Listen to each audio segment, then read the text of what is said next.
Live from the Orpheum Theatre in Vancouver, it's the Cloud Summit Vibe Lounge with your host, Chris Krug. Hey, what's up, Internet?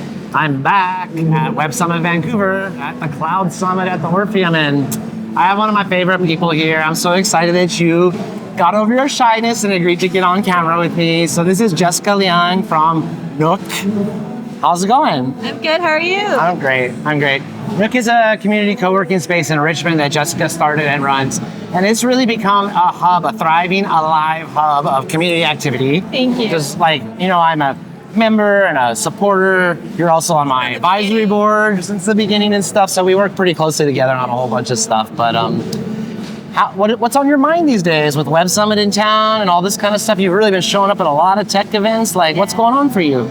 Honestly, I just came out of hibernation. I was completely burnt out last year.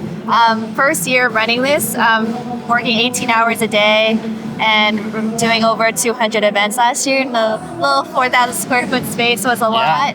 But yeah, taking a break and then now just starting to come out. It's amazing seeing how much the local community is doing, and it's been around for a long time, and we're seeing it all come together. It's always really interesting when people tell you what's going on inside of them, because nobody would have known that from the surface. I didn't know you took a break or felt burnt out. I mean, you've been pumping out the hits since I've known you, and it's been like 2 years now that we've been thankful for that. And back when I was still sharing that idea with you, and I was like, I really want to build this space, a home away from home. You're like, I got that, and you believed in it before it was really a thing. So thank you. Well, because of that unique kind of home away from home, work family vibes environment you've created, I know that you see a lot of interesting things. You see companies form, projects turn into companies, you see partnerships come together under your four walls. So tell me a little bit of the trends you're seeing, or the patterns, or what's caught your attention in this interesting purview that you have of the Vancouver tech ecosystem. Yeah, so my personal observation is that this is where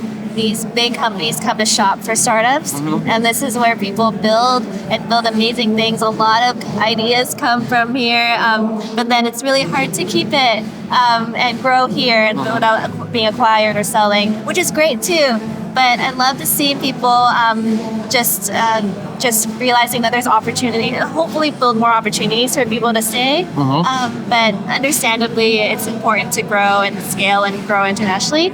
Another thing is, back when I was starting my research on, I was a UX designer for a while. I did a lot of behavioral research on loneliness. So 6 years ago, it's one of the number one killers is loneliness. And people are like, oh, you're so naive. It's not really a priority. You just gotta hustle. But then it's really sad when at the end of the day, you're like, what am I working for? And now it's actually being proven, and people are seeing how they're burning out. It's like everyone burnt out at the same time, or everyone was working so hard and passing out right now. So already, societally, it feels like we're facing alienation and kind of loneliness and disconnection from our community. And then when you choose that startup life, you're leaning into that even more, because you're married to your project or your company as you get it going, and it really does it demands the best of you. You got to figure out how to get good at finance, and you've got to figure out how to get good at planning and record keeping and strategy to the future and stuff. And it's as artists too, we have to figure it out. At some point you have this in me, as I matured, I had this epiphany. It's if you don't do it, it's not going to get done, right? Yeah. And but the corollary to that is you can do it the way you want to do it. And so I just launched the BC AI Industry Association, and that required. Thank you.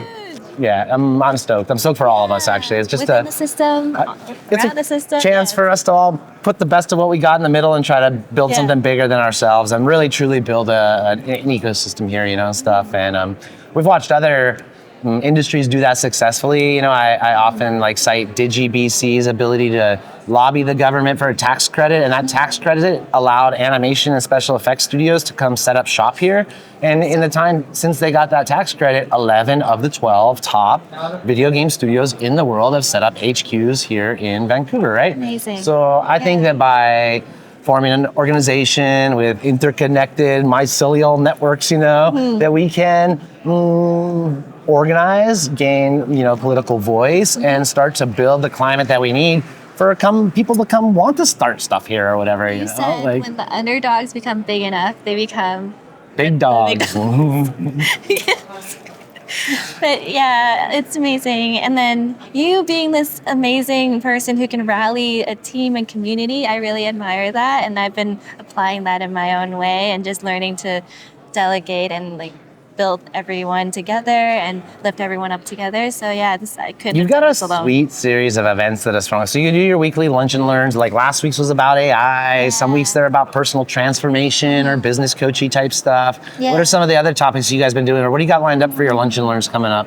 Yeah, so it's like, okay, this space is pretty focused on anti-burnout. So we have all these different industries.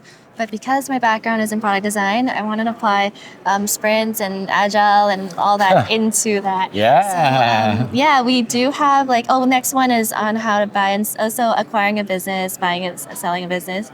Yeah, so that's Brandon Moo is great, and a lot of other events are coming up too. We have our annual boat party that we feature musicians. We were there last year. Yep. Last year we raised $11,000 for YWCA for their domestic violence housing fund. So that was really amazing. And ultimately, we just want to use whatever resources we have to then create impact in the community. I love it. You know, if you're a member of the Nook space, you get to come to these lunch and learns, and you're just like curating and cross-pollinating different things that kind of catch your attention. You're like, you guys need to know about this, you know, and I love that kind of thing. Thank you. Likewise. I'm very happy to be a part of it. And tell me a little bit about some of the communities that you've seen spring up in your network. So like I'm thinking of like the Chai and Chat guys, and then some MJ. other, And what else is springing up? What's that event about? And then like what other events are springing up? I'll actually start with that because MJ came to us in September 2023, October 2023, and he was like, I want to start this series where we bridge my culture with chai, like homemade chai. Since he now has a sponsor for chai, with Chai Wall, it's amazing. But he made his chai for like a year, every single time, once a month. And he's been our most consistent event organizer. Without fail. There's sometimes he's out of town, but other than that, every single time. And then it's been amazing bridging that love for food and community. And there's a little surprise game at the end. So every month, the third Wednesday of every month, we love supporting your events every single month. At the last week, it's really amazing to see how you bring together these creative thinkers and science and all about that. MJ's event too. You know, this probably seems like I'm stating the obvious, but the rhythm is really important, I think. I was just talking to Phoebe Souza about this, who's going to be on the show later. She's been running the JS talks or whatever. And she's been running her events for well over a year now. Yeah. Every month, come hell or high water, happens anyway, you know. And I think that really it allows people to do more than connect superficially, you know. We get to know the rhythm of the way the events go, and then we start to think about what we can bring as our gifts to contribute and make the scene more awesome. And so I think the part of the gravity of the Chai and Chat events is just that they've been happening so regularly, you know, and a real bona fide, alive group of people has coalesced around that. So that's so beautiful the way you say it. It's like a reunion because there are different people coming in, but there are a few people who consistently come, and that's their excuse to meet up again, and then things spark out of that. So post event, we stay over 4 hours. People film random podcasts and people hang out. You know, events sucks when people just go there to consume the event, but if they go to participate or to produce the event, or they realize they got some skin in the game, almost like Burning Man styles, there's no attendees, there's only participants. We're all here to bring something. You can present, or you can help build the website, or you can help serve food, or you can, do whatever, but we all got gifts, and once we, put them in the middle, magic starts happening. Yeah, no ego, everyone's just here together. That's really nice, yeah. Exactly. Well, speaking of ego, how have you found has there been any challenges managing a group of humans over a couple of years in this space? Are you seeing any what kind of stuff is the harder part of managing a real life community in a physical space? Actually, it's interesting. Most of that, because we're creating a space that's focused on good values and belonging, and that just filters it out. So everyone who comes, they're attracting that energy. We're very much an abundance mindset space, so that really does save us in many ways long term. And then some people actually change. They come in maybe with a scarcity mindset, and then over time they evolve and they grow.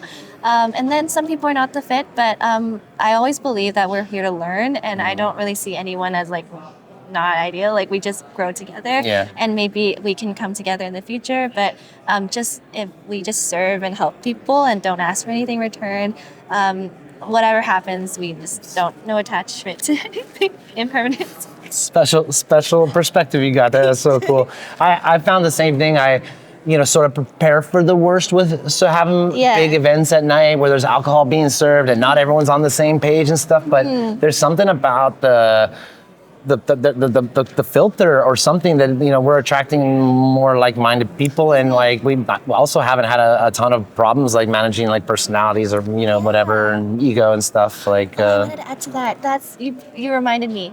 We're just facilitating because they're all co-creating together. We're all co-creating together. So I tell the people are like, our main team are the ones curating.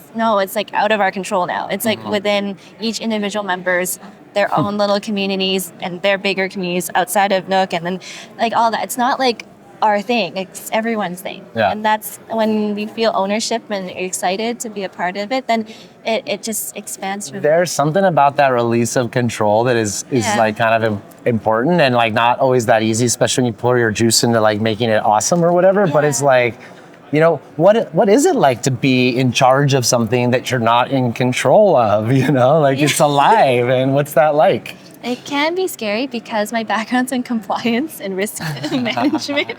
I worked for many years in making sure things are audited and proper, but I am an artist, so I tell myself like don't micromanage, don't like let people be, and you trust people. And when you trust people, it's like have you heard of the sand analogy? You hold sand loosely, and if you hold it like that, they stay. But if you start like squeezing the sand, it just like disappears. And that's like every relationship. So loose grip, tight ship. Let's go, Jessica. Okay. That's really Thank you so much for joining me here. Is there any other shout outs you want to make before we sign off? Alvin, good job over there at Nook, sir. Christine, Michelle Diamond, thanks for being a part of our community. You give us physical artifacts of our memories and connections. And Matt Astafon, thanks for bringing all of us together. Who else should we shout out? We mentioned MJ. We have 9 resident experts. We have so many people, and love to make personal connections, introductions. We just have like 300 people that are all like amazing. Okay, no playing favorites, mother. And KK and Jessica over and out from Web Summit Vancouver, Cloud Summit at the Orfeo. Thank you.